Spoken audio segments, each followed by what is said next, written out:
रीत बोले जा रही थी, अंकल आप ऐसा कैसे कर सकते हैं? अभी तो पापा की चिता भी ठंडी नहीं हुई और आप इस तरह से उन्हें बदनाम कर रहे हैं। मैं क्यों तुम्हारे पिता को बदनाम करूँगा? ये देखो ये फ़ोटोज़, इनमें कुछ ऐसी हैं जो मैं तुम्हें दिखा भी नहीं सकता। आखिर तुम्हारे पापा समान हूँ। और ये रही बैंक डिटेल्स, इसे देख लो। तुम्हारे पापा दिवालिया हो गए थे, सो उन्होंने अपने शेयर मुझे बेच दिए। अब ये कंपनी मेरी है। रीत ने जब सारे कागज़ देखे तो वो हैरान रह गई। ये गुप्ता पापा का बिजनेस पार्टनर था। उसके पापा सच में दिवालिया हो गए थे। उन पर शेयर बेचने के बाद भी 2 करोड़ का कर्ज था। उसने अपने पापा का सामान समेटा और कंपनी से निकल ली। उसने बाहर से कंपनी की तरफ देखा। कुछ लोग सिंह बिल्डर्स का बोर्ड उतार कर वहाँ गुप्ता बिल्डर्स का बोर्ड लगा रहे थे। वो भारी कदमों से घर की ओर चल दी। वो बचपन से पापा की प्रिंसेस थी। उनका घर बहुत बड़ा था, 15-20 कमरे थे उसके अपने बेडरूम के साथ। बड़े कमरे जितनी ड्रेसिंग रूम था, जिसमें हर स्टाइल के कपड़े, जूते, पर्स, गहने, घड़ियाँ और मेकअप का सामान भरा पड़ा था। बेडरूम के दूसरी तरफ स्टडी रूम था और बाथरूम का तो कहना ही क्या। हर सामान लगा था जो आम बंदा सपने में भी नहीं देख सकता। घर के सारे कमरे इसी तरह से थे और 30 के करीब नौकर चाकर और 20-25 गार्ड। रीत घर आई तो नौकर उसके आगे पीछे घूमने लगे। कोई पानी लेकर आया, कोई जूस तो कोई चाय। रीत ने पूछा, माँ कहाँ है? वो ऊपर अपने कमरे में है, एक ने बताया। रीत माँ के पास पहुँची। माँ ने उसे देखते ही पूछा, क्या हुआ बेटा, सब ठीक तो है? रीत माँ के गले लगकर रो दी। कुछ देर रो लेने के बाद बोली, मम्मी सब खत्म हो गया, पापा दिवालिया हो गए, कंपनी बेचने के बाद भी 2 करोड़ का कर्ज बाकी है। माँ हम क्या करेंगे, कहाँ जाएंगे, कैसे जिएंगे? चिंता मत करो बेटा, मैं तेरे मामा से बात करती हूँ और मेरा इतना बड़ा फ्रेंड सर्कल है, कोई तो हेल्प करेगा। मम्मी मैंने सबसे बात की, मामा ने तो साफ कह दिया कि उनके पास देने को कुछ नहीं है। बाकियों से तो क्या उम्मीद करते? रीत बोली। रीत की माँ ने फ़ोन उठाकर अपने भाई को मिलाया। हेलो, कौन? भाभी, भैया कहाँ हैं, बात करनी है। क्यों, जो बात करनी है मुझसे कर लो। वो तो बेचारे सुबह से मुँह छिपाए बैठे हैं। लोग न जाने दामाद जी के बारे में क्या क्या बातें कर रहे हैं। उनकी तस्वीरें छपी है अखबार में। इतनी बेशर्मी, इन लड़कियों पर ही पैसा उड़ा दिया। दीदी जी सच कहती हूँ, हमारे पास तो एक फूटी कौड़ी भी नहीं है। अपने भाई से तो मांगना भी मत, बेचारे खुद को भी बेच देंगे आपके लिए। पर सोचो दीदी, हमने भी तो बच्चे पालने हैं। कहकर उसने फ़ोन काट दिया। माँ के आंसू रुक नहीं रहे थे। रीत ने माँ को चुप कराया। मम्मी ऐसा करते हैं, पहले घर खाली करते हैं, कल ये घर नीलाम हो जाएगा। मैंने सनम से कहा था, उसने 2-3 घर देख रखे हैं, मैं देखकर फाइनल करती हूँ। आप सामान पैक कर लो। रीत जल्दी से उस समय पहुंचती है जहां उसे सनम ने मिलने को बुलाया था। सनम उसका क्लासमेट था, पिछले 2 साल से उसका बॉयफ्रेंड था। बहुत ही स्मार्ट, हैंडसम और इंटेलिजेंट था। रीत टैक्सी से आई थी क्योंकि उनकी कारें नीलामी के लिए बैंक वालों ने अपने कब्जे में कर ली थी। रीत धूप में खड़ी सनम का इंतज़ार करती रही पर वो नहीं आया। उसने फ़ोन किया तो फ़ोन भी बंद आ रहा था। उसे लगा कि कोई काम पड़ गया होगा, सो वो खुद ही किराए के लिए मकान दिलाने वाले ऑफिस में चली गई। वो आदमी उसे मकान दिखाने ले गया। 2 कमरों का मकान था। रीत से वहाँ की बदबू बर्दाश्त नहीं हुई। वो बाहर निकलने लगी तो उस डीलर ने उसे पकड़ लिया और उसके साथ गलत हरकतें करने लगा। वो किसी तरह उससे छूटकर भाग ली। बिना पीछे देखे वो भागी जा रही थी। फिर वो एक कार से टकरा गई। कार वाले ने उसे डांटा और वहाँ से निकल गया। वो फटे हाल अपने घर वापस आ गई। वो सीधे अपने कमरे में चली गई और खूब रोई। उसने ज़िंदगी का ये रूप कभी नहीं देखा था। ये इस ज़िंदगी का इसका पहला सबक था कि कभी किसी पर भरोसा नहीं करना। अगले दिन घर की नीलामी थी। उसे समझ नहीं आ रहा था कि वो क्या करेंगे। शाम को माँ के पास आई और बताया कि घर का इंतज़ाम नहीं हुआ है, सभी नौकरों को पैसे बाद में ले लेना कहकर भेज दिया था। तब उनकी नैनी ने रोते हुए कहा, मैडम मेरे पास छोटा सा फ्लैट है, मुझे आपने ही दिया था। मेरी तो आधी उम्र आपके पास गुजरी है, मेरा आगे पीछे कोई नहीं है। आप मेरे साथ उस घर में चलें, मुझे खुद से अलग न करें। रीत अपनी माँ के साथ नैनी के घर में आ गई। घर फर्स्ट फ्लोर पे था। रीत के घर से बहुत छोटा था, या यूं कहें कि उसके कमरे से भी छोटा था। दरवाज़ा लिविंग रूम में खुलता था। उसके राइट में किचन और एक छोटा सा स्टोर रूम था और लेफ्ट में टॉयलेट था। फिर डाइनिंग रूम के सामने 2 बेडरूम थे। नैनी ने उन दोनों को एक एक बेडरूम दे दिए और खुद अपना सामान स्टोर में रख लिया। रीत की माँ ने कहा, रोज़ी ऐसा करो, हम दोनों एक कमरा ले लेते हैं, एक कमरा तुम ले लो। नहीं मैडम, मैं ऐसा कैसे कर सकती हूँ। आपने और साहब ने बुढ़ापे के लिए मुझे ये घर दिया। ये फर्नीचर, किचन का एक एक बर्तन सब आपके ही हैं। मुझे खुशी होगी अगर मैं आपके कुछ काम आ सकूँ। अगले दिन उनका घर नीलाम हो गया। सब कुछ 2.5 करोड़ में बिका। 2 करोड़ बैंक ने रख लिए। बाकी से घर के नौकरों, गार्डों, ड्राइवरों और बाकियों का पैसा दिया। सब होने के बाद उनके पास सिर्फ 2 लाख ही बचे। इसमें उन्होंने घर का राशन लिया, घर का सामान जैसे फ्रिज, टीवी, वॉशिंग मशीन, 3 कमरों के लिए एसी। इन्हें पैसे बचाने तो आते ही नहीं थे, सो वो भी जल्द खर्च हो गए। शाम को बैठकर उन्होंने जब हिसाब लगाया तो उन्हें पता चला कि अब सिर्फ 50,000 के करीब ही बचे थे। रोज़ी ने उन्हें हिसाब करना सिखाया। रीत सोचने लगी, उसकी ग्रेजुएशन का आखिरी साल था, पर अब पढ़ाई कैसे कर सकती थी। उसने रोज़ी आंटी से अखबार मंगवाया। अखबार में उसने नौकरियों की तलाश की। अगले दिन वो बताए हुए पते पर गई। जहाँ पर भी वह गई वहाँ एक नौकरी के लिए हज़ारों लोग होते और सब उससे ज़्यादा पढ़े लिखे। सारा दिन पागलों की तरह भूखे प्यासे घूमने पर भी उसे हर तरफ निराशा मिली। शाम को जब वो आ रही थी तो वह एक रेस्टोरेंट के बाहर नोटिस था, काम के लिए लड़का या लड़की चाहिए। वो पढ़कर अंदर चली गई। सामने से एक रेस्टोरेंट के मालिक ने पूछा, इससे पहले कहीं काम किया है? जी नहीं, रीत बोली। क्या काम कर सकती हो? जी जो आप कहें। बर्तन साफ कर लोगी? हाँ जी कर लूँगी। उसे 5,000 में बर्तन और साफ़ सफाई का काम दे दिया और समय सुबह 7 से शाम 7 बजे का। उसने हाँ कर दी और कोई चारा नहीं था। यह उसने ज़िंदगी का दूसरा सबक सीखा कि रोटी के लिए काम होना चाहिए, चाहे छोटा हो या बड़ा। रीत ने घर आकर बताया, माँ आंटी मुझे काम मिल गया है, 5,000 1 महीने का है, ठीक है ना? शुरुआत के लिए ठीक है। वैसे काम क्या मिला है? माँ ने पूछा। जी वो रिसेप्शनिस्ट का है, कहकर रीत अंदर चली गई। वो सोचने लगी कि किस्मत भी क्या क्या रंग दिखाती है। कहाँ वो 5,000 यूं ही फ्रेंड्स को दे दिया करती थी और कहाँ आज वो 5,000 महीने का मिलने पर इतना खुश हो रही है।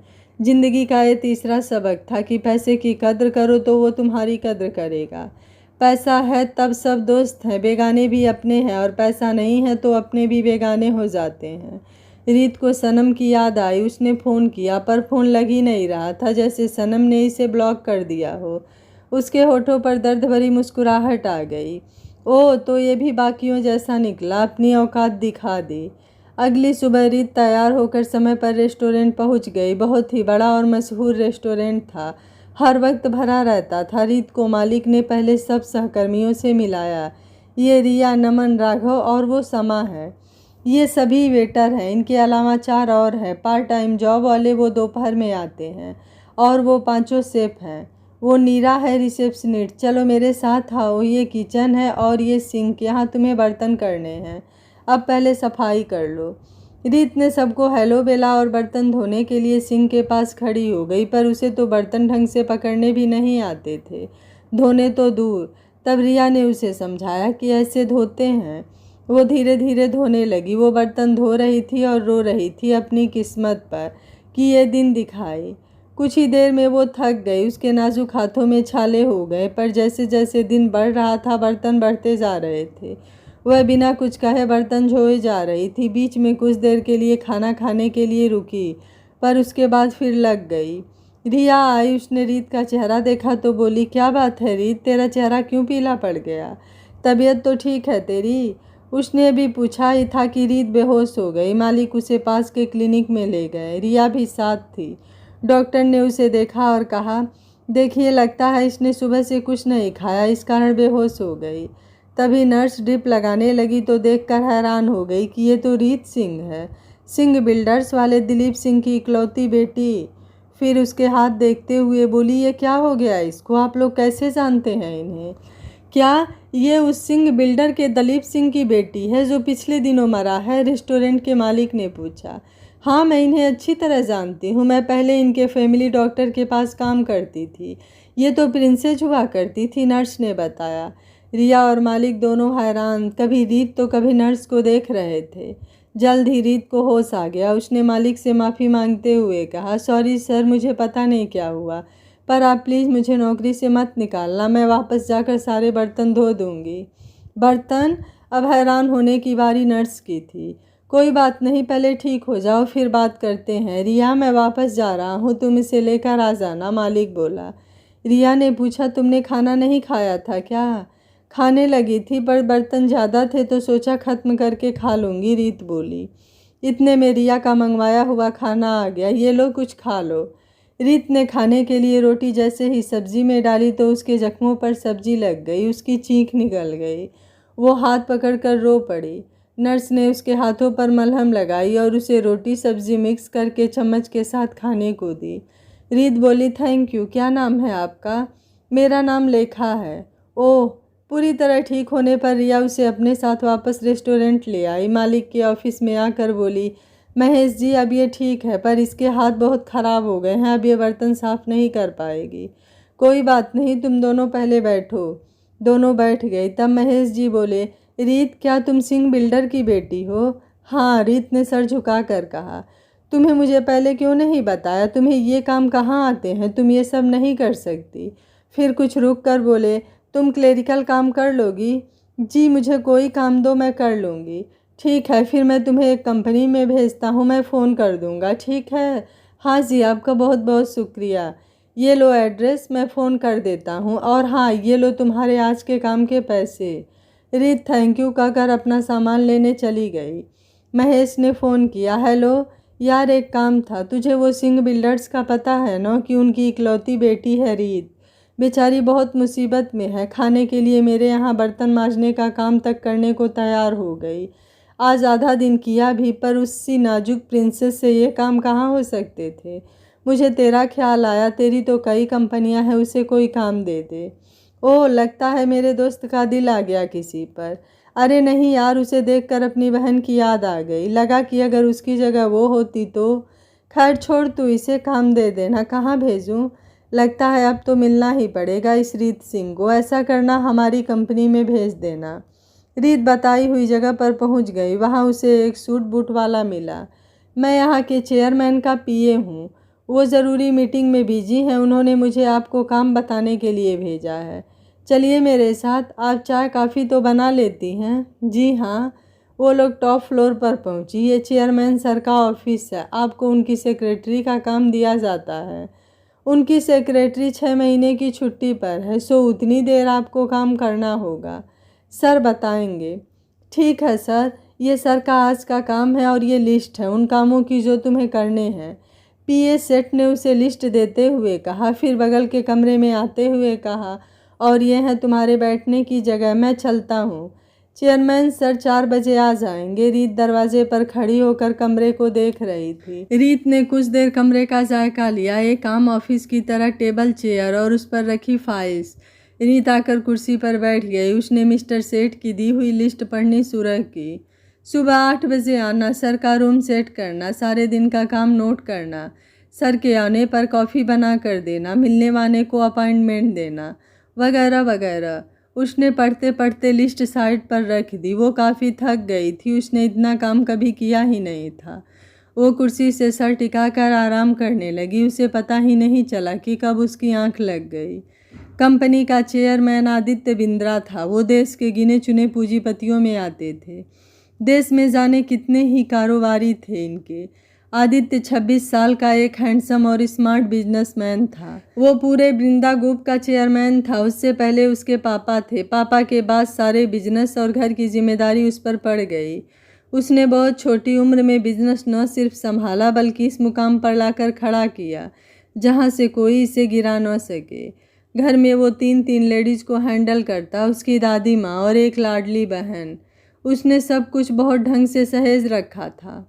आदित्य मीटिंग से वापस आ रहा था। मिस्टर सेठ उसे बाकी का शेड्यूल बता रहे थे। वो कमरे में आकर बैठा। सेठ बोले, जा रहा था 6 बजे शॉपिंग मॉल की ओपनिंग में जाना है, फिर मिस प्रिया की बर्थडे पार्टी है, उसके बाद सिंघानिया ग्रुप के प्रेसिडेंट के साथ डिनर है। आदित्य चुपचाप सब सुन रहा था और फाइल्स देख रहा था। कुछ फाइल साइन करने के बाद बोला, ये फाइल डिजाइनिंग डिपार्टमेंट में दे कर आओ, मिस पाल को डिटेल समझा कर आना। सेठ के जाने के बाद आदित्य ने अपने माथे को हल्के से दबाया। इतने काम काज से सर में दर्द हो गया था। उसने मिस्टर सेठ को आवाज़ लगाई, फिर याद आया कि वो तो है नहीं, सो खुद उठकर सेक्रेटरी के रूम में कॉफ़ी बनाने चल दिया। उसे ज़्यादा लोग पसंद नहीं थे, सो उसकी फ्लोर पर उसके कमरे के अलावा मीटिंग रूम, लिविंग रूम, पीए का कमरा और सेक्रेटरी का कमरा था। सारी फ्लोर पर वो सिर्फ 3 लोग ही थे। उसने जैसे ही सेक्रेटरी का रूम खोला, उसकी नज़र टेबल पर सर रख सो रही रीत पर पड़ी। पहले तो वो सोचने लगा कि ये कौन है, फिर उसे याद आया कि ये वही होगी, सिंह बिल्डर्स की बेटी, जिसकी बात महेश कर रहा था। वो धीरे से टेबल के पास आया। उसने ध्यान से रीत का चेहरा देखा। गोरा चिट्टा रंग, सुंदर नयन, सोते हुए मासूम सी लग रही थी, बिल्कुल परी। आदित्य ने एक से एक सुंदर लड़की देखी थी, पर इतनी सुंदर लड़की वो पहली बार देख रहा था। उसकी नज़रें रीत के चेहरे पर ही जम गई। फिर उसकी नज़र उसके हाथों पर पड़ी। हाथों पर छाले थे। उसे महेश की बात याद आ गई।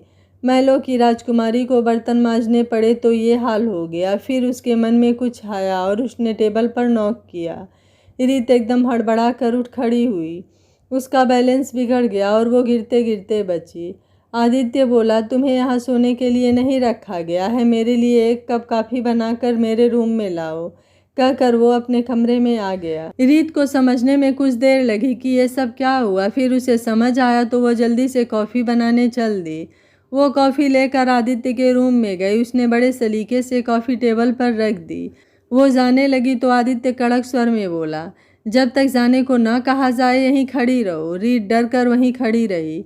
आदित्य को लगा था कि इसे कॉफ़ी बनानी नहीं आती होगी, पर जब उसने कॉफ़ी पी तो वो हैरान रह गया। कॉफ़ी बहुत अच्छी बनी थी। उसने रीत से कहा, सेठ से कल के शेड्यूल के बारे में पूछ लो, अच्छी तरह से समझ लेना, उसके बाद घर जा सकती हो। कल से समय पर आना, ओके, अब जाओ।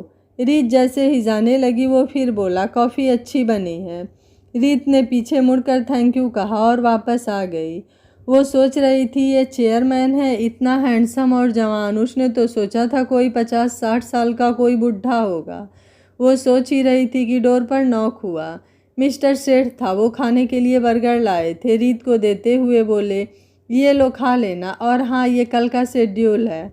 अच्छा, ये खाकर तुम जा सकती हो, कहते हुए उसने एक कागज़ रीत को दिया। रीत ने वो ले लिया और पूछा, आज के लिए बस इतना ही? हाँ, आज एक और दिन मैं अकेला संभाल लूँगा, कल से समय पर आ जाना। रीत ऑफिस से बस लेकर घर आ गई। अब उसे बसों में सफ़र करना आ गया था। शुरू शुरू में बहुत दिक्कतें हुई, वक्त सब सिखा देता है। रीत घर आई। उसने आते ही माँ को गले लगा लिया और आंटी को भी पास बुला कर कहा, ये लो माँ, ये लो आंटी, मुँह मीठा करो, और ये लो मेरी आज की कमाई, या यूँ कहो मेरी पहली कमाई। माँ और रोज़ी आंटी बहुत खुश हुए। फिर रीत ने उन्हें बताया, मैं जिस रेस्टोरेंट में काम करती थी ना, उसका मालिक बहुत ही अच्छा बंदा निकला। उसे जब पता चला कि सिंह बिल्डर्स वालों की बेटी हूँ, तो उसने मुझे बहुत बड़ी कंपनी में सेक्रेटरी लगवा दिया। वहाँ पर भी सब बहुत अच्छे हैं, काम भी अच्छा है और तनख्वाह भी यहाँ से ज़्यादा है। रोजी बोली, चलो अच्छा हुआ, भगवान अच्छे लोगों के साथ हमेशा अच्छा ही करता है। मैं कल चर्च जाकर गॉड का शुक्रिया अदा करके आऊँगी। रोज़ी आंटी, क्या बनाया है? जल्दी जल्दी मेरे पेट के चूहों को कुछ दो, कब से धूम मचा रखी है पेट में।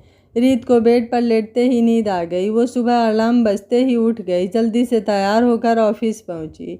जब वो लिफ्ट के पास आई तो वहां खड़े बाकी के कर्मचारी उसे अजीब ढंग से घूर रहे थे। पहले तो उसे उन पर गुस्सा आया, मगर फिर उसने सोचा इनका गुस्सा होना जायज़ है। ये इतनी मेहनत से यहाँ तक आते हैं और मैं सिफारिश से इनसे बड़ी पोस्ट पर हो गई हूँ। ये लोग मुझसे घृणा तो करेंगे ही। तभी पीछे शांति सी हो गई। रीत ने पीछे मुड़कर देखा तो आदित्य था। सब उसे विश कर रहे थे। रीत ने भी उसे गुड मॉर्निंग कहा। उसने सर हिलाया और सीधा ऑफिसर्स लिफ्ट की तरफ निकल गया। फिर वो मुड़ा और उसने रीत को बुलाया, रीत, तुम इस लिफ्ट में आ जाओ। रीत उसके पीछे पीछे लिफ्ट में चली गई। सब वहीं खड़े बातें करने लगे। देखा, मैंने कहा था ना कि ये लड़की जितनी दिखने में भोली है, उससे कहीं ज़्यादा शातिर है, जिसने चेयरमैन को अपने प्रेम जाल में फंसा कर ये जॉब पा ली। वरना इससे कितना ज़्यादा तजुर्बे वाली लड़कियां बैठी हैं। और क्या, कल वो पीएन भी बता रहा था कि 2 घंटे सर के कमरे में ही रही। चलो, हमें क्या, रीत आदित्य के साथ लिफ्ट में अकेली थी। उसकी धड़कन तेज हो रही थी, अजीब सा लग रहा था। धड़कन तो आदित्य की भी बढ़ गई थी, पर वो सो नहीं होने देता था। लिफ्ट रुकी तो पहले आदित्य उतरा और बिना मुड़े अपने रूम में चला गया। रीत जल्दी से सामान रखकर उसके ऑफिस में गई। उसने सारा सामान सेट किया, फिर बोली, सॉरी सर, मुझे बसों की टाइमिंग नहीं पता थी, इसलिए लेट हो गई। तुम बस से आती हो? जी। रहती कहाँ हो? जी, बुंदेलनगर में। वो तो बहुत दूर पड़ता होगा। नहीं सर, बस में 1 घंटा ही लगता है। बस का किराया कम है और टैक्सी का ज़्यादा, इसलिए बस से आती हूँ। रीत ने देखा कि अब वो कुछ नहीं कह रहा तो वो जाने लगी। ओके सर, मैं काफ़ी लाती हूँ। आदित्य अपने काम में लग गया। सेठ ने कई फाइल साइन करने को दी। जब रीत कॉफ़ी लेकर आई तो वो अभी साइन कर रहा था। वो कॉफ़ी लेकर खड़ी रही, फिर साइन हो जाने के बाद उसने आदित्य को कॉफ़ी पकड़ाई और जाने लगी तो वो बोला, कॉफ़ी ठंडी है, मुझे गर्म कॉफ़ी पसंद है, गर्म कॉफ़ी लेकर आओ। रीत जल्दी से अपने रूम में जाकर दोबारा कॉफ़ी बनाकर आदित्य का डोर नॉक किया। अंदर से कम इनकी आवाज़ आने पर वो कॉफ़ी लेकर अंदर गई। उसने कॉफ़ी टेबल पर रख दी। उसने आदित्य के हाथ से फाइल्स लेकर साइड पर रख दी और बोली, सर आप पहले कॉफ़ी पी लीजिए, बाद में काम करिएगा। इतना कहकर रीत ने कॉफ़ी उठाकर उसके हाथ में पकड़ा दी। आदित्य उसके इस एक्शन से हैरान चुपचाप देखता रह गया। आज तक किसी ने उससे ऐसे बात नहीं की थी, पर पता नहीं क्यों उसे अच्छा लगा और वो कॉफ़ी पीने लगा। रीत जाने लगी तो आदित्य ने रोक लिया। इधर आओ, ये फाइल्स लो और इन्हें डेट के हिसाब से रखना है। रीत ने फाइल की तरफ देखा। इतनी फाइल्स? वो अभी सोच ही रही थी कि वो फिर बोला, लंच टाइम तक कर देना। रीत ने अनमने ढंग से कहा, ठीक है सर। रीत फाइल सेट करने लगी। उसे टाइम का पता ही नहीं चला। लंच टाइम निकल गया था। फिर इंटरकॉम बजा और आदित्य ने उसे ऑफिस में बुलाया। वो जल्दी से गई। वो बोला, तुम्हें जो काम दिया था वो हो गया? बस थोड़ी सी फाइल्स रह गई है। इस तरह कैसे काम करोगी? सारा दिन इतने से काम में लगा दिया, बाकी कब होगा? मुझे कॉफ़ी ला कर दो, फिर वो काम निपटाओ। मुझे इतने ढीले लोग पसंद नहीं कर सकती तो जॉब छोड़ दो। मैंने काम सिखाने का स्कूल नहीं खोल रखा। अब मेरा मुंह क्या देख रही हो? जाओ। रीत से पहले किसी ने इतनी ऊंची आवाज़ में बात नहीं की थी, कभी उसके मम्मी पापा ने भी नहीं। उसके तो आंखों के आंसू रुक ही नहीं रहे थे। उसने कॉफ़ी बनाई और देने चली गई और इस चक्कर में बिना नॉक किए अंदर चली गई। आदित्य के साथ एक लड़की थी। उसने आदित्य को गले लगा रखा था। दरवाज़ा खुलने से वो अलग हुए। आदित्य ने फिर उसी लहजे में कहा, तुम बेसिक मैनर भी भूल गई। नॉक कौन करेगा? दोबारा जाओ, नॉक करके फिर आओ। रीत बोली, सॉरी सर कहकर रीत फिर बाहर आई और नॉक किया। जब उसने कम इन कहा तो अंदर आई, कॉफ़ी टेबल पर रखी और वापस जाने लगी। आदित्य फिर बोला, इधर आओ। रीत गई। जी सर। जब मेरे साथ कोई बैठा हो तो उसे हेलो कहो और चाय कॉफ़ी पूछे, ये भी सिखाना पड़ेगा क्या? हेलो मैडम, क्या लेंगी आप? आदि, मुझे कुछ नहीं चाहिए, तुम्हारा समय चाहिए। चलो ना, कहीं चलते हैं, वो लड़की स्टाइल से बोली। ओके चलेंगे, क्यों ना क्लब में पार्टी करें। महेश और वरुण को भी बुला लेते हैं, बहुत दिन हो गए हमें इकट्ठे हुए। मैं कॉल करता हूँ। फिर रीत को देखकर बोला, तुम अभी तक यहीं हो? जाओ। रीत जल्दी से वहाँ से निकल आई। वो कमरे में आकर रोने लगी। आज सर को क्या हुआ है? बात बात पर गुस्सा हो रहे हैं और उस लड़की को तो कुछ नहीं कह रहे थे। वो लड़की आदित्य की बचपन की फ्रेंड थी। वो चारों एक साथ पले बढ़े थे। इसका नाम रश्मि था। वो बचपन से आदित्य को प्यार करती थी और महेश इसे प्यार करता था। आदित्य इसे अपनी छोटी बहन समझता था। रीत के जाने के बाद जाने क्यों रश्मि को उससे चिढ़ मची। उसने आदित्य से कहा, क्यों ना हम इसे भी साथ ले चले, इसने कभी क्लब देखे नहीं होंगे। आदित्य को बात अच्छी लगी। उसने इंटरकॉम पर कॉल करके कहा, शाम को 5 बजे तैयार रहना, कहीं जाना है। हाँ, अपने घर फ़ोन करके बता देना। रीत ने घर फ़ोन करके कह दिया कि वो लेट आएगी। फिर वो जल्दी से काम निपटाने लगी। रश्मि चली गई थी। शाम 5 बजे आदित्य उसके रूम में आया और कहा, चलो। वो कार में बैठकर चल दिए। रीत को पता नहीं था कि कहाँ जाना है। वो गोल्डन क्लब पहुँचे तो उसे पता चला यह आदित्य का क्लब था। वो अंदर गए तो सब विश कर रहे थे। आदित्य सीधे अपने रूम में गया। वहाँ सभी पहले से ही आए हुए थे। महेश को देखकर रीत खुश हो गई। वो बड़े रिस्पेक्ट से मिली। महेश ने पूछा, क्या हाल है? ये कमीना ज़्यादा तंग तो नहीं करता? रीत ने जवाब दिया, नहीं नहीं सर तो बहुत अच्छे हैं, मुझे ये काम करने नहीं आता, धीरे धीरे आ जाएगा। वरुण ने खुद ही अपना इंट्रो कराया। रीत ने उससे भी हंसकर बात की। वरुण को तो वो पहली नज़र में पसंद आ गई। वो रीत से बोला, मैंने तुम जैसी सुंदर लड़की नहीं देखी। महेश बोला, इसकी बात मत सुनना, ये हर लड़की से यही कहता है। और सभी हंस पड़े। आदित्य पास बैठे ऐसा शो कर रहा था कि वो उनकी बात नहीं सुन रहा, जबकि सारा फोकस उसका उनकी बातों पर ही था। वो चारों बिलियर्ड्स खेलने लगे। रीत चुपचाप साइड में बैठी थी। वरुण ने उससे कहा, तुम भी आ जाओ, अगर नहीं आता तो इधर आओ, मैं सिखाता हूँ। रीत के मना करने पर भी वो उसे खींचने लगा। तब रश्मि बोली, वरुण तुम्हारा टेस्ट भी ना, ये मिडिल क्लास वालों को क्या पता बिलियर्ड्स के बारे में। आदित्य और महेश को बुरा लगा। महेश चुप रहा, मगर आदित्य बोला, रीत यहाँ आओ, लो तुम मेरी बारी खेलो। रीत आ गई। उसने एक ही हिट से आधी बॉल्स डाल दी और दूसरी बार में गेम ओवर। सब देखते रह गए। आदित्य को आइडिया था कि इसे खेलना आता है, पर ये इतना अच्छा खेलती है ये पता नहीं था। महेश भी बोला, वाह रीत, तुमने तो कमाल कर दिया, कहाँ से सीखा। मेरे पापा अक्सर खेला करते थे, उन्होंने ही सिखाया था। बोलते हुए रीत की आंख भर गई। उसने मुंह घुमाकर आंसू साफ कर लिए, पर आदित्य ने देख लिया था। वो बोला कुछ नहीं। रीत फिर जाकर बैठ गई। तभी वहाँ सनम आ गया। उसके साथ रीत की पुरानी फ्रेंड थी। वो रीत को देखकर बोली, तुम यहाँ कैसे, तुम्हें अंदर किसने आने दिया। उसने इतनी रूडली और जोर से बोला कि सब उसकी ओर देखने लगे। आदित्य और बाकी तीनों भी एकदम मुड़े उसे देखने के लिए। मैंने सुना तुम किसी रेस्टोरेंट में बर्तन मांजती थी। एक बर्तन मांजने वाली इतने बड़े क्लब में कैसे आ गई। सनम देखो तो इसे, कामिनी बोले जा रही थी। रीत की नज़र सनम पर टिकी थी, जो चुपचाप खड़ा सब सुन रहा था। रीत का दिल रो रहा था, पर उसने आंसू आंख तक नहीं आने दिए। वो इन्हें अपनी कमज़ोरी नहीं दिखाना चाहती थी। महेश आगे आने लगा कुछ कहने के लिए, पर आदित्य ने उसे रोक दिया। वो देखना चाहता था कि रीत कैसे रिएक्ट करती है। रश्मि मन ही मन खुश हो रही थी। उसकी चाल कामयाब हो गई। उसे कहीं से पता लगा था कि रीत अब आदित्य के ऑफिस में है, सो वो वहाँ गई थी। उसने देखा कि आदित्य और महेश इसकी ज़्यादा केयर कर रहे हैं, सो इसने ये चाल चली। ये और कामिनी एक दूसरे को जानती थी। कामिनी ने ही इसे रीत के बारे में और सनम और रीत के रिश्ते के बारे में भी सब बताया था। वो खुश हो रही थी रीत को जलील करा के। रीत ने कामिनी को देखा ही नहीं और उठकर सनम के पास गई और उसे एक थप्पड़ जड़ दिया। सनम मुंह पर हाथ रखकर गुस्से से बोला, रीत। कामिनी रीत के थप्पड़ मारने लगी तो रीत ने उसका हाथ पकड़ लिया और बोली, मैं आज जो भी हूँ, जैसी भी हूँ, बहुत खुश हूँ कि तुम जैसे मतलबी लोगों से दूर हूँ। अच्छा हुआ जो मेरी ये हालत हुई। मुझे तुम लोगों की असलियत पता चल गई। चाहे मैं बर्तन मांज कर पैसे कमाऊँ, वो पैसा मेरा अपना है। तुम्हारी तरह अपने बाप के पैसे पर रोब नहीं मानती। और तुम सनम, बचपन से तुम मेरे साथ थे। मेरी हर बात तुम्हें पसंद थी। कितना प्यार करती थी मैं तुम्हें। हर एक चीज़ जो आज तुम्हारे पास है वो मेरी दी हुई है। याद है तुम्हारे जरा से कहने पर मैंने तुम्हें पापा से कहकर इटली से तुम्हारे लिए घड़ी मंगवाई थी। कितनी पागल थी मैं। हमारे साथ जब ये सब हुआ तो मुझे सिर्फ तुम पर भरोसा था।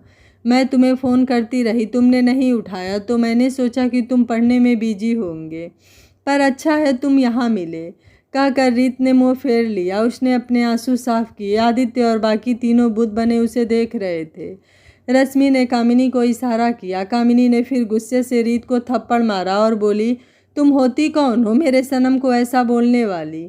वो तो शुरू से मेरे साथ था, तुम ही उसके पीछे पड़ी रहती थी। अभी मैं तुम्हें तुम्हारी औकात दिखाती हूँ।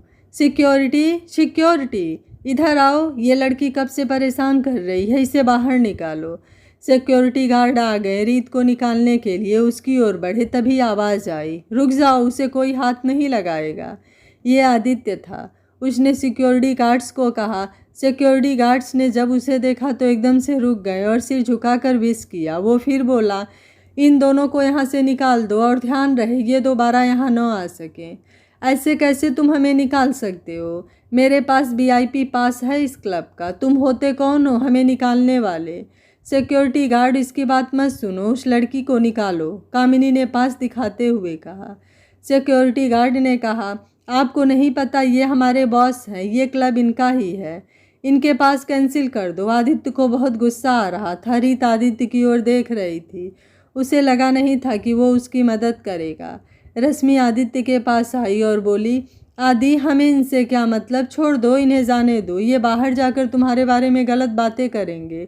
और कामिनी के पापा बहुत बड़े बिजनेसमैन हैं, तुम्हें कभी भी उनकी ज़रूरत पड़ सकती है। एक सेक्रेटरी के लिए ऐसा मत करो। रश्मि, तुम ये बात कह रही हो? ये मेरे साथ यहाँ आई है, इसे प्रोटेक्ट करना मेरी रिस्पॉन्सिबिलिटी है। अगर मैं इतना भी न कर पाऊँ तो लानत है मुझ पर। तुम मेरे बिजनेस की चिंता मत करो, इन जैसे लोगों से मैं बात भी ना करूँ, बिजनेस तो दूर की बात है। आदित्य ने उसी गुस्से से कहा। रश्मि, तुम चुप ही रहो, उसे हैंडल करने दो, महेश बोला। सिक्योरिटी गार्ड्स ने उन दोनों को बाहर निकाल दिया और उनका पास भी कैंसिल कर दिया। आदित्य रीत के पास गया। ठीक हो, दिखाओ कहाँ लगी। रीत ने जो आंसू इतने देर से रोक रखे थे वो दरिया की तरह बह निकले। उसने बच्चों की तरह अपने बाजू से अपने आंसू पोंछे। आदित्य को उसका भोलेपन पर प्यार आ रहा था। वो बोला, जाओ मुँह धो आओ। रीत के जाने के बाद आदित्य ने महेश से कहा, सारा मूड खराब हो गया, अब चलते हैं, तुम लोग भी जाओ। महेश, तुम रश्मि को घर छोड़ देना। ओके, तुम रीत का ख्याल रखना, महेश बोला। रश्मि को आदित्य पर बहुत गुस्सा आ रहा था। आज तक उसने इसकी कोई भी बात नहीं मोड़ी थी, आज इस रीत के कारण नहीं माना, पर वो आदित्य के सामने अच्छी बनी रहना चाहती थी। सो वो बोली, अच्छा आदि, मैं चलती हूँ, मैंने जो भी कहा तुम्हारे भले के लिए कहा, अगर बुरा लगे तो सॉरी, उसने कान पकड़ कर कहा। आदित्य बोला, कोई बात नहीं, मैं जानता नहीं क्या तुम्हें। अच्छा ओके बाय, चलो महेश, कहकर रश्मि महेश के साथ चल दी। वरुण, जो इतनी देर से चुप था, आदित्य के पास आकर बोला, ये रीत सिंह बिल्डर्स की बेटी है, मैं सोच रहा था कि देखी देखी लग रही है। खैर अच्छी लड़की है, ध्यान रखना, ग्रेट चॉइस, उसने मुस्कुराते हुए कहा। जब रीत वापस आई तो सब जा चुके थे, आदित्य अकेला ही बैठा था। टेबल पर खाना लगा था। वो बोला, बैठो कुछ खा लो, फिर मैं तुम्हें घर छोड़ दूंगा। रीत चुपचाप खाना खाने बैठ गई। दोनों बिल्कुल शांत थे, इतने शांत कि उनकी दिल की धड़कनों की आवाज़ भी सुनाई दे रही थी। आदित्य देख रहा था कि रीत कितनी तमीज़दार लड़की है। उसके खाना खाने का तरीके से उसकी परवरिश का पता चलता है। वो खाने के दौरान बात नहीं करती थी। उसने थोड़ा सा खाया, फिर बोली, बस मैंने खा लिया। फिर कुछ देर रुक कर बोली, सर मैं आज के लिए माफ़ी चाहती हूँ, मेरी वजह से आपका और आपके फ्रेंड्स का प्रोग्राम ख़राब हो गया। मुझे नहीं पता था कि वो लोग यहाँ आ जाएंगे। इट्स ओके, तुम्हें माफ़ी मांगने की ज़रूरत नहीं, और गलती उनकी थी जो यहाँ आए।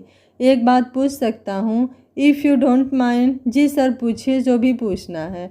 वो सनम तुम्हारा एक्स था क्या? अगर तुम नहीं बताना चाहती तो कोई बात नहीं। हाँ सर, हम दोनों बचपन से साथ पढ़े थे। उसके पापा मेरे पापा की कंपनी में वर्कर थे। बचपन से मेरे पापा मेरे कहने पर उसकी हर ख्वाहिश पूरी करते आए थे। फिर 2 साल पहले उसने मुझे गर्लफ्रेंड बना लिया। मैं उसे बचपन से पसंद करती थी, उसके लिए कुछ भी कर सकती थी, पर जब से हमारी किस्मत बदली सब बदल गए। मुझे ये इससे उम्मीद नहीं थी, रीत ने रोते हुए कहा। देखो तुम रो मत, हम पैसों वालों की यही प्रॉब्लम है, हर कोई हमें अच्छे ढंग से ट्रीट करता है, पर हमारे लिए नहीं, हमारे पैसों के लिए। तुम मानोगी नहीं, मैंने भी प्यार में धोखा खाया है। वो लड़की, मैं भी उसके लिए कुछ भी कर सकता था, पर उसने मेरी जगह पैसे को चुना और वो मेरी ज़िंदगी से चली गई। उसके बाद मैंने सोच लिया और अब मैं किसी पर भरोसा नहीं करता, किसी को अपने ज़्यादा पास नहीं आने देता। तुम भी ऐसा ही करो, खुश रहोगी। जी सर, थैंक यू, आपसे बात करके मन हल्का हो गया। देखो जो बीत गया उसे भूल जाओ, आगे बहुत ज़िंदगी पड़ी है, उसके बारे में सोचो। अच्छा चलो, मैं तुम्हें घर छोड़ दूँ। कार वहाँ से चली तो सीधे उसके घर आकर रुकी। रास्ते में उन्होंने बस एक बार बात की, वो भी आदित्य ने उसके घर का पता पूछा। कार से उतर कर रीत ने थैंक यू कहा और वहाँ से चली गई। आदित्य उसे जाते हुए देख रहा था और सोच रहा था, अजीब लड़की है, अंदर आने को भी नहीं कहा। फिर आदित्य वहाँ से चला गया। रीत ने अंदर आते ही कहा, आंटी मैं खाना खा कर आई हूँ, आप दोनों खा लो, मैं बहुत थक गई हूँ, सोने जा रही हूँ, कहकर वो अपने कमरे में चली गई। आदित्य ने घर पहुँचते ही सेठ को फ़ोन किया। मुझे 2 बंदों की जानकारी चाहिए और जो भी उन्होंने आज क्लब में किया उसकी भी छानबीन करके पता लगाओ कि वो जानबूझकर किया या इत्तेफाक से हुआ। आदित्य का घर बहुत ही बड़ा था, जैसा फिल्मों में होता है। अंदर आते ही बड़ा सा हॉल है, उसके एक कॉर्नर में किचन और डाइनिंग रूम है, दूसरी तरफ टॉयलेट था। सामने बड़ी सी सीढ़ियाँ थी, ऊपर 5 बेडरूम थे और उससे ऊपर भी 5-6 कमरे थे। घर में लिफ्ट भी लगी थी। वो बात करते अंदर आया तो सामने माँ बोली, आज बहुत दिनों के बाद सही वक्त पर आए हो, आओ खाना खा लो। नहीं माँ, मैं खा कर आया हूँ। दादी, अब आपकी तबीयत कैसी है? ठीक है, मुझे क्या हुआ है? तेरे बच्चे खिलाए बिना नहीं मरती। कब कर रहा है मेरा ये सपना पूरा? शिवानी, तुम कह रही थी कुछ लड़कियां देखी हैं तुमने? हाँ जी मम्मी जी, देख तो रखी है कई लड़कियां, पर इसे भी तो पसंद आए कोई। आदित्य की माँ शिवानी बोली। हद है दादी और मम्मी, आप भी। मैंने कितनी बार कहा है कि मुझे अभी शादी नहीं करनी। पहले अंजू दी की शादी करो, फिर बाद में मेरी शादी की सोचना। तुम सिर्फ अपनी बात किया करो, मेरे बारे में बात करने की ज़रूरत नहीं। मैंने पहले ही कह दिया है कि मैं शादी नहीं करूँगी तो मतलब नहीं करूँगी। आदित्य की बड़ी बहन अंजू बोली और उठकर चली गई। इस लड़की से बात करना ही मुश्किल है, बिल्कुल अपने पापा जैसी है, दादी बोली। आदित्य, तुझे दादी की ये इच्छा तो पूरी करनी ही पड़ेगी। मैंने तेरे कमरे में कुछ लड़कियों की फाइल्स रखी है, एक बार तो देख ले, इनमें से एक लड़की पसंद कर लो, माँ बोली। आदित्य बिना बोले अपने कमरे में आ गया। वो सीधा वॉशरूम चला गया। नहाने के बाद वो फाइल्स देखने लगा। सब की लड़कियां बड़े बड़े बिजनेसमैन की बेटियां थीं। आदित्य देख उन्हें रहा था और उसे नज़र रीत आ रही थी। हर फोटो उसे रीत की फ़ोटो लग रही थी। उसने फाइल बंद की, दोबारा खोला, फिर रीत ही दिख रही थी। वो सोचने लगा, ये मुझे क्या हो गया? उसे लगा कि सारा दिन रीत के साथ था, इसलिए उसे हर लड़की में रीत दिख रही है। उसे कोई लड़की पसंद नहीं आई। रीत जब सुबह उठी तो उसका बदन दर्द कर रहा था। उसे लगा कि थकावट की वजह से है।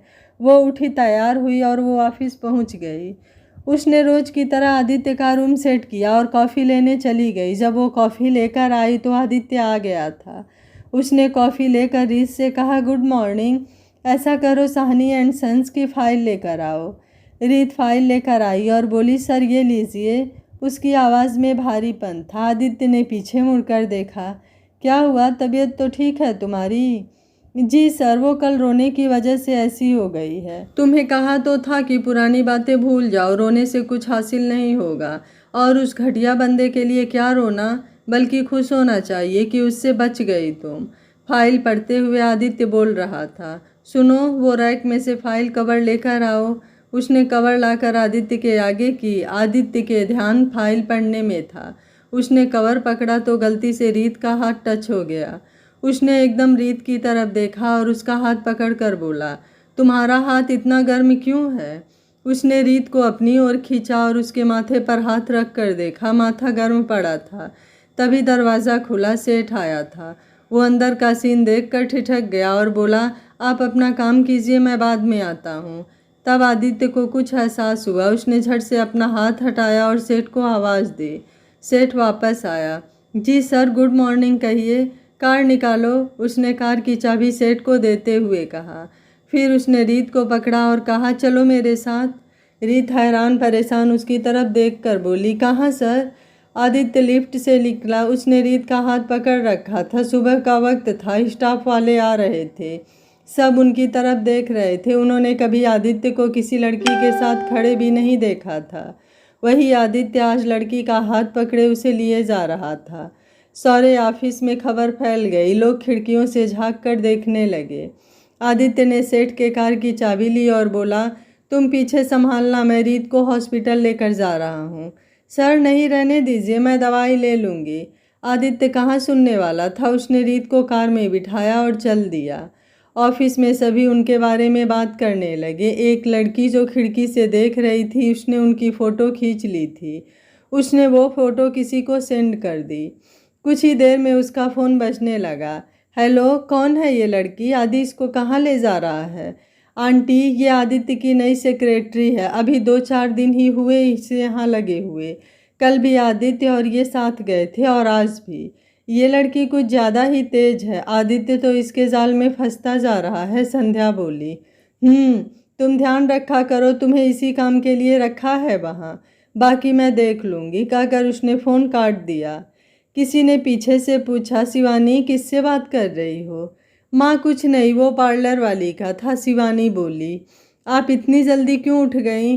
तुम्हारी आवाज़ सुनी तो डर गई कि इतना सुबह किसका फ़ोन आया है, इसलिए उठ गई। आदित्य की दादी ने कहा, चलिए वहाँ बैठते हैं। नहीं, मैं पहले ब्रश कराऊं, कहकर दादी चली गई। आदित्य रीत को लेकर डॉक्टर के पास गया। ये उसके दोस्त का हॉस्पिटल था। उसका दोस्त डॉक्टर दीपक वहाँ आया। हेलो, क्या बात है? इसे चेक करो, तेज बुखार है, आदित्य ने कहा। दीपक ने उसे चेक किया, फिर बोला बुखार ज़्यादा ही है। कब से है?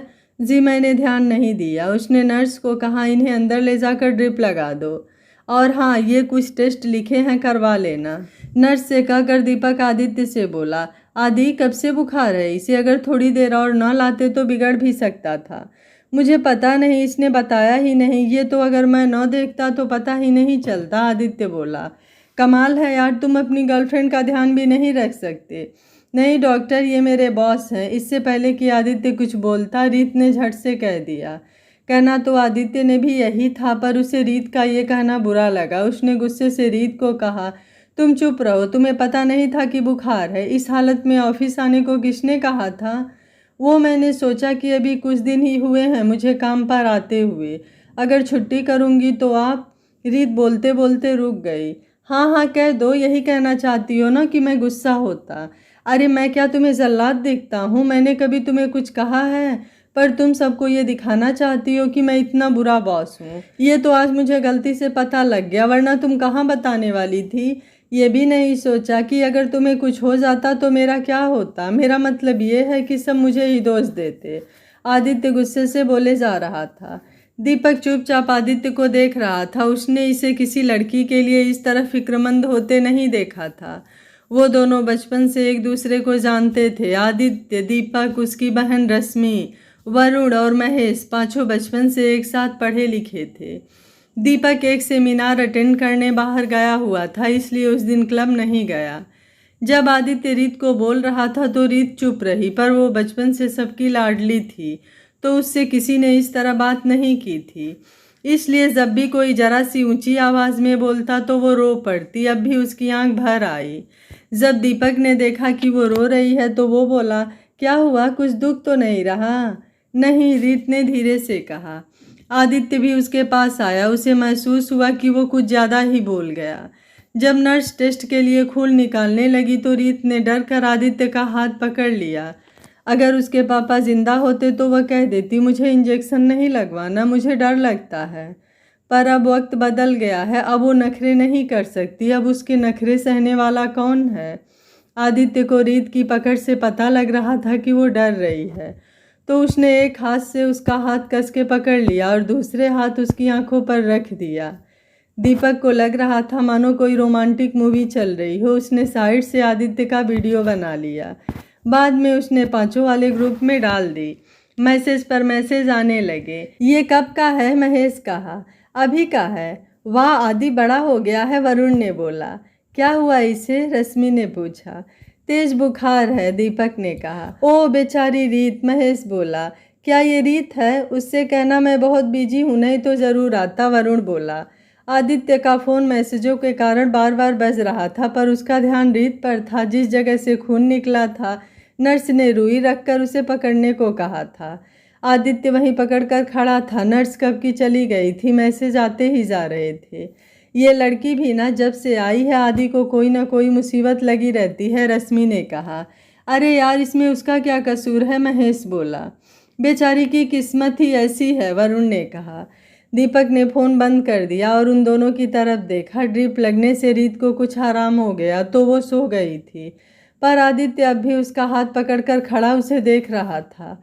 दीपक उसके पास आया और उसे उसका हाथ छोड़कर बाहर आने को कहा। आदित्य ने दीपक से बाहर आते ही पूछा, क्या हुआ? मुझसे क्या पूछता है, मुझे तो तू बता कि हुआ क्या है तुझे, दीपक ने तुझे शब्द पर जोर देते हुए कहा। मुझे क्या होना है, अच्छा भला तो हूँ, आदित्य बोला। जब से तू आया है तब से देख रहा हूँ तू इस लड़की की ज़्यादा ही केयर कर रहा है। वैसे तो तू कभी किसी लड़की को देखता भी नहीं, चक्कर क्या है? दीपक ने शरारती मुस्कान बिखेरते हुए पूछा। नहीं यार, कुछ नहीं, बस तरस आता है इस पर, इतनी नाजुक, भोली और शरीफ है। तुम्हें पता है ये सिंह बिल्डर्स की बेटी है, बचपन से अब तक पैसों में खेली है, कभी गिलास भी पानी का उठाकर नहीं पिया होगा इसने। और किस्मत ने ऐसे दिन दिखाए कि इसे महेश के रेस्टोरेंट में बर्तन मांजने पड़े। वो तो महेश को इसकी असलियत पता चल गई तो उसने मेरे पास भेज दिया। पैसा जाते ही सब छोड़ गए, क्या फ्रेंड क्या बॉयफ्रेंड। बस इसे देखकर सोचता हूँ कि किस्मत ने इसके साथ ही ऐसा क्यों किया। अगर इसके पापा गलत थे तो बुरे दिन वो देखते, इस बेचारी का क्या कसूर, आदित्य ने कहा। रीत सपने में अपने पापा के साथ हाथ पकड़े कहीं जा रही थी पहाड़ों पर। अचानक उसके पापा उसका हाथ छोड़कर चल दिए और उसके देखते देखते गायब हो गए। वो आवाज़ें लगाती रह गई, उसकी आंख खुल गई। उसने आसपास देखा तो याद आया कि वो हॉस्पिटल में है। तभी उसे दीपक की आवाज़ सुनाई दी।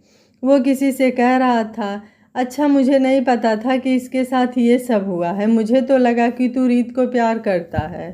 प्यार? नहीं नहीं, तुम भी क्या सोचते हो, मैं भला उससे प्यार कैसे कर सकता हूँ। मुझे तो बस उससे हमदर्दी है, तरस आ जाता है उसकी शक्ल देखकर। वैसे भी मुझे इस टाइप की लड़कियाँ नहीं पसंद, मुझे तो बोल्ड लड़कियाँ पसंद है, इतनी कमज़ोर दिल की नहीं, आदित्य बोला।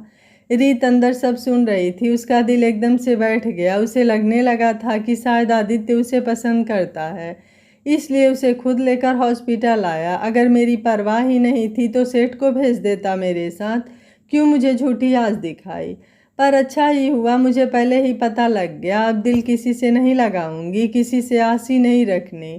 टूटती है तो बहुत तकलीफ होती है। उसने दरवाज़ा खुलने की आवाज़ सुनी तो आंख बंद कर ली। एक आंसू फिर भी साइड से निकल गया। दीपक और आदित्य के साथ नर्स भी थे। उसने कहा, सर टेस्ट जमा करा दिए हैं, रिपोर्ट शाम तक मिलेगी। सर ये ड्रिप खत्म हो गई, दूसरी डोज लगा दूं? हाँ लगा दो। फिर आदित्य से बोला, इसके परिवार को बता देते हैं। मुझे तो किसी का नंबर मालूम नहीं है, ये उठ जाएगी तो इससे पूछकर फ़ोन कर दूंगा। क्या सच में आदित्य सिर्फ रीत पर तरस खा रहा है या आदित्य को रीत से प्यार हो गया है? क्या रीत अपने पिता की बेगुनाही साबित कर पाएगी? रीत की और क्या सच्चाई आदित्य के सामने आएगी कि आदित्य के होश उड़ जाएंगे? रीत और आदित्य के बारे में जानने के बाद आदित्य की दादी और माँ का क्या रिएक्शन होगा? आखिर रीत के परिवार को बेघर करने के पीछे किसकी साजिश थी? रीत के आदित्य की जिंदगी में आना उसकी मुसीबतों का खत्म होना है या फिर उसकी किस्मत ने उसके लिए कुछ और सोच कर रखा है? ऐसे और भी बहुत सारे सवालों का जवाब जानने के लिए सुनिए कहानी का अगला भाग। अगर वीडियो अच्छा लग रहा है तो वीडियो को लाइक, शेयर और कहानी का अगला भाग सुनने के लिए चैनल को सब्सक्राइब करना बिल्कुल मत भूलिएगा। Thank you for watching. मिलते हैं कहानी के अगले भाग में।